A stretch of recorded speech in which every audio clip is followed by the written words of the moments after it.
আসলে আমি অনেক সময় ভাবি যাতে আমার জীবনে শুধু সব অন্ধকার। আসলে যতই আমি আলো খুঁজি না কেন, আমি আলোর দেখা পাচ্ছি না। যেদিকেই যাচ্ছি শুধু অন্ধকার আর অন্ধকার।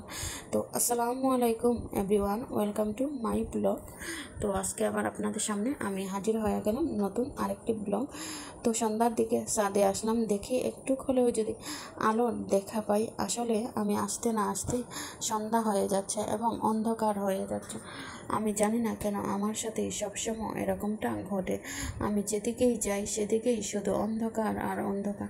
মানে ভালো মনে করি যদি আমি এদিকে যাই হয়তো বা আমার ভালো হবে, উল্টো আরও বিপরীতটা হয়। আমার সাথে শুধু খারাপই ঘটে। আমি কখনোই ভালো কখনোই কোনো সময় আমি ভালো কিছুই করতে পারি নাই। আসলে মানে আমার কপালটাই খুবই খারাপ। আমি খুবই অভাগ্যবান একজন মানুষ। আমার ভাগ্যে সফলতা বলতে কিছুই নেই। আসলে জানি না শেষ পর্যন্ত আমার এই কপালে কি রাখছেন মহান আল্লাহ তাআলা। আমি এটা ভেবেই শান্তি পাই যে মহান আল্লাহ তাআলা অবশ্যই আমার জন্য কিছু না কিছু আমার জন্য ভালো রাখছেন। এটাই আমি ভাবি এবং এটাই মনকে আমি সান্ত্বনা দিই। তাছাড়া আমার করার মতো আর কিছুই নেই। আসলে নিজের ইচ্ছাতেই নিজে যা কিছুই করছি এবং যেটার জন্যই আমি আজকে এই পর্যায়ে, সেটা শুধু আমি দায়ী। এর জন্য কারোর কোনো দায়বদ্ধতা নেই। আমি একান্তই নিজে দায়ী নিজের সব কিছুর জন্য। খানিকের জন্য হয়তো বা এটা ভাবতে পারি যে কেউ যদি আমার সাথে খারাপ কিছু করে থাকে, তার বিচার আল্লাহ তাআলা নিশ্চয়ই করবেন। এটাই ভেবে আমি মনে অনেক শান্তি পাই। আসলে দুনিয়াতে যাই করো না কেন, দিন শেষে সবারই এক জায়গায় গিয়ে জবাব দিয়ে তা করতে হবে এবং জবাব দিতে হবে। সেই জন্য দুনিয়াটা চিরস্থায়ী নয়। দুনিয়া এই যে সকাল হয়, রাত হয়, দিনের মতো দিন চলে যায় এবং আমাদের একদিন করে আমাদের হায়াত কমতেছে এবং অন্ধকারের দিকে ছুটে যাচ্ছে। এবং যত দিন যাচ্ছে তত মনে হচ্ছে আমি ধীরে ধীরে একদম অন্ধকারে কালো হয়ে যাচ্ছে। অন্ধকার ছাড়া আর কিছুই নাই। যেদিকেই তাকাই সেদিকেই শুধু অন্ধকার।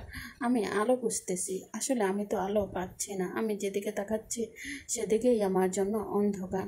জানি না আধো কবে আমি আলোর দেখা পাবো এবং বুক ভরে নিঃশ্বাস নিয়ে বলতে পারবো হ্যাঁ আমিও ভালো আছি। কিন্তু এটা আমি বলতে পারি না। কিন্তু হাসি মুখে আমি সবসময় আলহামদুলিল্লাহ বলে থাকি এবং আলহামদুলিল্লাহ বলে নিজেকে আলহামদুলিল্লাহ বলার পর নিজের মনে অনেকটা শান্তি পাই। আসলে আলহামদুলিল্লাহ যে কত বড় নিয়ামত এবং কত বড় মনে শান্তি। যতই আপনার কষ্ট থাকুক না কেন, আপনি যদি একবার আলহামদুলিল্লাহ বলেন তাহলে দেখবেন মনে অনেকটা শান্তি পাবেন। আসলে সন্ধ্যার দিকে এই যে হাঁটতেছি আর ভাবতেছি, হে আল্লাহ, আপনি তো আছেন, আপনি তো আমাকে আলোর পথটা অবশ্যই দেখিয়ে দেবেন। কবে দেখাবেন সেটা আদৌ আমার জানা নেই। আসলে আমি আলো খুঁজতে খুঁজতে একদিন না আমি পুরোপুরি অন্ধকার কবরে চলে যাই। তার আগে কি কখনো আমি আলোর দেখা পাবো না? ইনশাআল্লাহ একদিন অবশ্যই আমি আলোর দেখা পাবো। এটা অবশ্যই আমার মহান আল্লাহ তাআলা আমাকে দেখিয়ে দেবেন।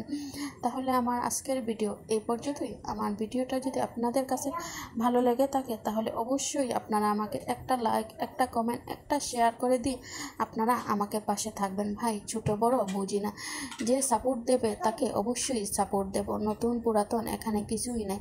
সাপোর্ট দিলে সাপোর্ট অবশ্যই ব্যাক পাবেন। তাহলে আজকে এখান থেকেই আমি নূরজাহান আক্তার আসমা বিদায় নিলাম। সবাইকে আল্লাহ হাফেজ।